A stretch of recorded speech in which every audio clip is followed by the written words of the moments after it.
Indonesia. Yang kedua, menjadi sumber penghidup bagi sebagian besar masyarakat. Banyak keluarga menguntungkan ekonomi mereka pada usaha mikro dan kecil.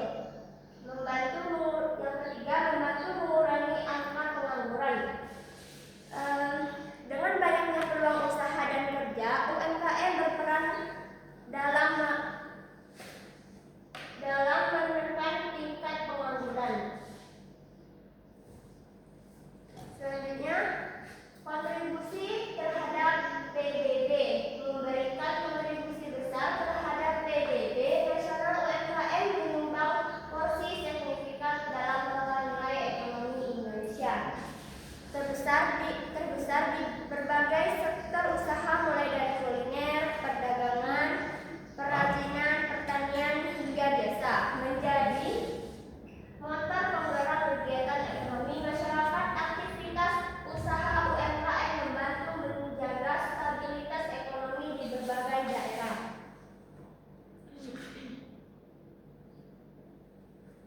Selanjutnya, pemerintahan ekonomi. Yang pertama, UMKM terbesar hingga pelosok daerah. Membuat aktivitas ekonomi tidak hanya terpusat di kota-kota besar. Yang kedua, memanfaatkan potensi lokal. Mengembangkan kekhasan daerah menjadi peluang ekonomi. Dan yang terakhir, mengurangi kesenjangan antara wilayah. Penyebaran usaha membantu pemerhatan kesejahteraan.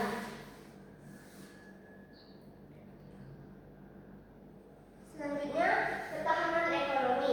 Yang pertama, lebih adaptif saat kritis. UMKM cepat menyesuaikan strategi sehingga mampu bertahan di masa sulit. Yang kedua, menjaga perputaran ekonomi.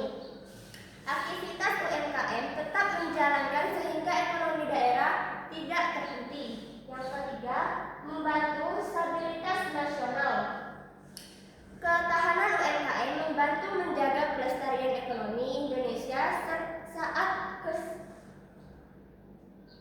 menjaga stabilitas ekonomi Indonesia secara keseluruhan.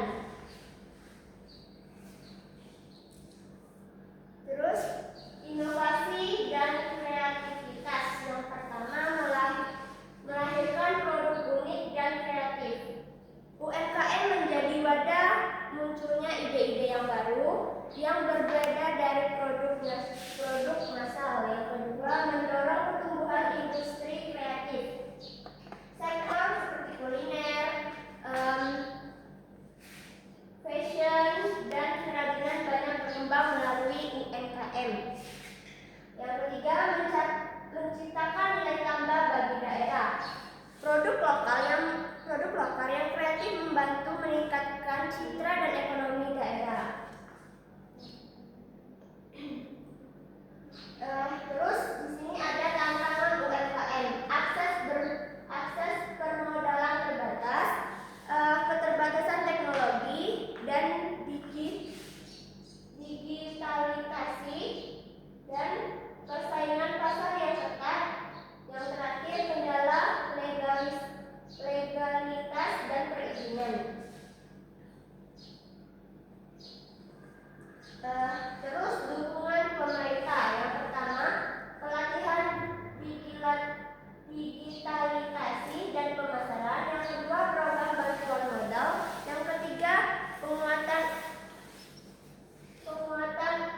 ekosistem UMKM. Dan yang terakhir, kemudahan perizinan usaha. Baik, kesimpulannya adalah UMKM menjadi tulang punggung ekonomi Indonesia karena perannya yang besar dalam menyerap tenaga kerja, meningkatkan kontribusi terhadap PDB, dan menggerakkan ekonomi di berbagai daerah. UMKM hingga pelosok membantu pemerintahan, kesejahteraan, dan mengurangi kesenjangan antar wilayah. Selain itu, UMKM terbukti lebih adaptif